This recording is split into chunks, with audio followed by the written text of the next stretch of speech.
Hello साथियों, एक नए सेशन में आपका फिर से स्वागत है। सबसे पहले हमारे सभी साथी सभी बच्चों को दीपावली की शुभकामनाएं। बहुत बहुत शुभकामनाएं। माता सरस्वती, माता लक्ष्मी, भगवान गणेश आपकी सभी मनोकामना को पूर्ण करें।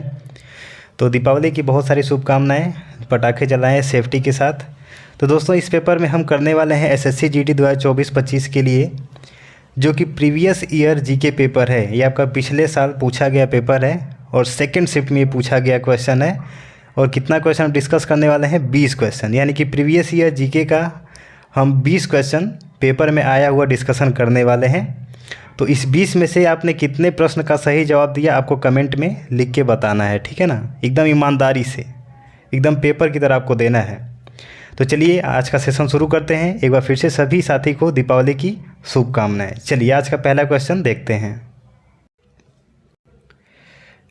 चलिए साथी, आपका पहला क्वेश्चन आपके सामने ये रहा। चलिए, भारत के संविधान का कौन सा अनुच्छेद राज्य को लोगों के कल्याण को बढ़ावा देने के लिए एक सामाजिक व्यवस्था सुरक्षित करने का निर्देश देता है? आर्टिकल 42, आर्टिकल 44, आर्टिकल 38 या फिर आर्टिकल 45? सभी साथी इसका कमेंट में जवाब देंगे। चलिए, तो क्वेश्चन का इसका आंसर क्या हो जाएगा? आर्टिकल 45। सबका स्क्रीनशॉट लेते जाना है और सोने से पहले आपको इसका रिवीजन जरूर से करना है। अगला क्वेश्चन, जात और सवार निम्नलिखित में से किस प्रशासनिक प्रणाली में संबंधित है? जात और सवार, इक्तादारी प्रणाली, मनसबदारी प्रणाली, जमींदारी प्रणाली या फिर जोतदारी प्रणाली? चलिए, जात और सवार किस प्रशासनिक प्रणाली से संबंधित है? इसका जवाब सभी साथी देंगे। तो साथियों, इसका जवाब क्या हो जाएगा? जमींदारी प्रणाली। चलिए, क्वेश्चन नंबर 3, निम्नलिखित में से कौन सी गैसें रक्त में ऑक्सीजन ले जाने की क्षमता को कम करती हैं? चलिए, कौन सी गैस रक्त में ऑक्सीजन ले जाने की क्षमता को कम करती है? Nitrous oxide, carbon monoxide, carbon dioxide या फिर नाइट्रिक ऑक्साइड? तो इसका जवाब हो जाएगा आपका option number D, nitric oxide. Question number 4, Rajasthan के किस किले में जयमल और कल्ला शूरवीरों के सम्मान में छतरियां बनाई गई थीं, जिन्होंने वर्ष 1568 में सम्राट अकबर की घरोबंदी में अपने प्राण त्याग दिए थे? चलिए, इसको ऑप्शन में छोटा कर देता हूं ताकि आपको बराबर दिखे। आमेर का किला, चित्तौड़गढ़ का किला, रणथंबोर किला या फिर कुंभलगढ़ किला? चलिए साथियों, इसका जवाब देंगे आप। तो साथी, जब भी 1568 में सम्राट अकबर की घेराबंदी में प्राण की बात की जाए तो ऑप्शन नंबर आपका क्या है? ये कुंभलगढ़ किला में हुआ था। ऑप्शन नंबर डी, कुंभलगढ़ किला। स्क्रीनशॉट लेते जाइएगा। क्वेश्चन नंबर 5, ये आपका इम्पोर्टेंट में आ जाएगा क्वेश्चन, आईएमपी क्वेश्चन है दोस्तों ये। भगवान राम पर केंद्रित भक्ति आंदोलन के अग्रदूत कौन थे? चलिए, जयदेव, स्वामी विवेकानंद जी, रामानंद या फिर नामदेव? भगवान राम के केंद्रित भक्ति आंदोलन के अग्रदूत की बात कर रहे हैं, तो कौन हो जाएगा? Namdev. Option number D is the right answer. Question number 6, यदि भारत का राष्ट्रपति त्यागपत्र देना चाहे तो वह अपना त्यागपत्र किसे देंगे? ये आपका वेरी इंपॉर्टेंट क्वेश्चन है, बहुत बार एग्जाम में आया हुआ है। भारत के राष्ट्रपति को अगर त्यागपत्र देना हो तो अपना त्यागपत्र किसको देंगे? भारत के मुख्य न्यायाधीश को, भारत के उपराष्ट्रपति को, भारत के मुख्य चुनाव आयुक्त या फिर भारत के प्रधानमंत्री को? इसका जवाब सबको पता होना चाहिए। अगर भारत के राष्ट्रपति को अपना त्यागपत्र देना होगा, इस्तीफा देना होगा, तो किसको देगा? भारत के प्रधानमंत्री। Option number D, prime minister of India.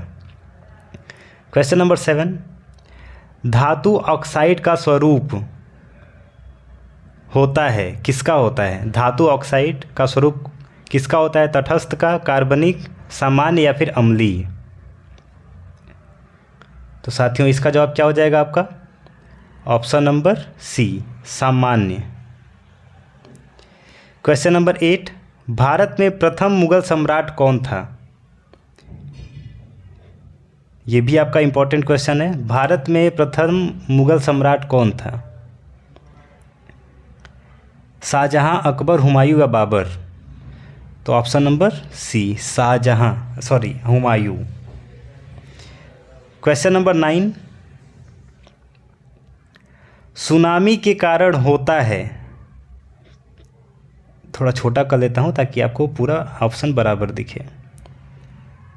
चलिए, सुनामी के कारण होता है, क्या होता है? हवाओं के द्वारा पानी को तट पर फेंकना, निम्न वायुमंडलीय दाब, पानी के नीचे ज्वालामुखी गतिविधि या भूमिगत चट्टानों का अचानक टूटना। सुनामी का कारण क्या होता है दोस्तों? तेज हवाओं द्वारा पानी का तट पर फेंकना। Option number A is the right answer.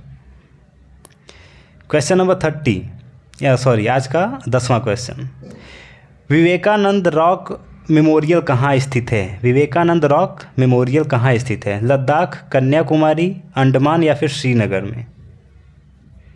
सबको पता होना चाहिए, ये बहुत बार एग्जाम में आया हुआ क्वेश्चन है ये। विवेकानंद रॉक मेमोरियल लद्दाख में स्थित है। Option number A. Question number 11, पक्षियों द्वारा परागण की प्रक्रिया को क्या कहा जाता है? ऑटोगैमी, आर्नियोफिली, एनीमोफिली या फिर एंटोमोफिली? पक्षियों द्वारा परागण की बात कर रहे हैं, तो ऑप्शन नंबर आपका क्या हो जाएगा? B, ornithophily. Option number B is the right answer. Question number 12, लूर नृत्य, इंपॉर्टेंट क्वेश्चन है साथी। लूर नृत्य एक पारंपरिक लोक नृत्य है जिसे किस राज्य की महिलाओं द्वारा किया जाता है? हरियाणा, मध्य प्रदेश, पंजाब या फिर बिहार? चलिए बताइए इसका जवाब। लूर नृत्य की बात करें तो कहाँ की हो जाएगी? ये बिहार की। Option number D. Question number 13, a comparison between woman and man के द्वारा लिखी गई है। साथ ही मैं हर सेशन में आपको बोलता हूं कि बुक के राइटर का नाम आपको 50 क्वेश्चन कम से कम तैयार करना है, और मैं हर सेशन में आपको ये करवा रहा हूं। तो अगर इस सेशन को आप डेली अटेंड करेंगे तो आपका तैयार हो जाएगा। साथ ही इस चैनल को आप शेयर भी कर देंगे क्लास को अपने मित्रों के साथ जो भी तैयारी कर रहे हैं, क्योंकि ज्ञान बांटने से ही बढ़ता है। चलिए, a comparison between woman and man के द्वारा लिखी गई है। चेतन भगत के द्वारा, ताराबाई शिंदे, विक्रम सेठ या फिर पंडित रामाबाई? ये पुस्तक किसके द्वारा लिखी गई है? पंडित रामाबाई। क्वेश्चन नंबर 14, भारत के निम्नलिखित में से किस राज्य में अम्बुबाची मेला लगता है? अम्बुबाची मेला किस राज्य में लगता है? असम, केरला, सिक्किम या गुजरात? तो ये कहाँ लगता है साथी? गुजरात में। गुजरात अपना फाइनेंशियल राजधानी भी है, आपको याद रखना है, ठीक है ना? फाइनेंशियल राजधानी भी है अपना। और भारत की राजधानी तो आपको पता ही होगा, न्यू दिल्ली। चलिए, क्वेश्चन नंबर 15, होयसलेश्वर मंदिर निम्नलिखित में से किस राज्य में स्थित है? होयसलेश्वर मंदिर किस राज्य में स्थित है? तमिलनाडु, ओडिशा, वेस्ट बंगाल या फिर कर्नाटका? चलिए इसका जवाब दीजिए।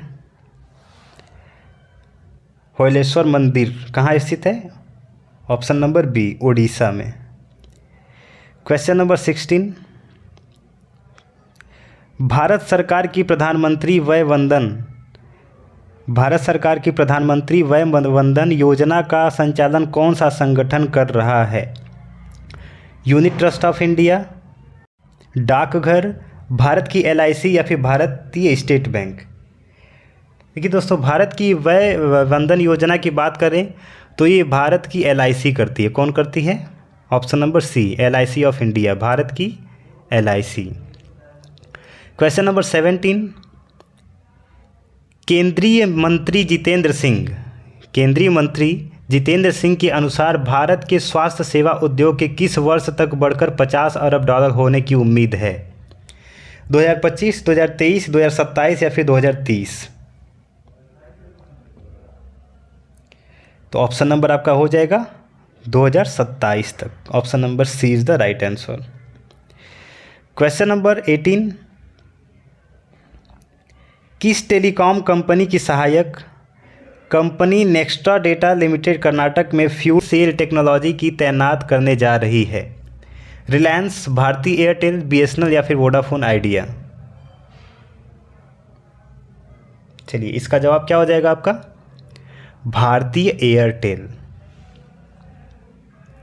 सभी क्वेश्चन का स्क्रीनशॉट लेते जाएंगे और शाम के टाइम पे इसका रिवीजन करेंगे।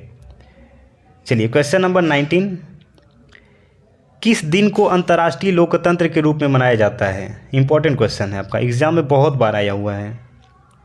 किस दिन को अंतर्राष्ट्रीय लोकतंत्र के रूप में मनाया जाता है? 15 अगस्त, 11 जुलाई, 15 जून या फिर 15 सितंबर?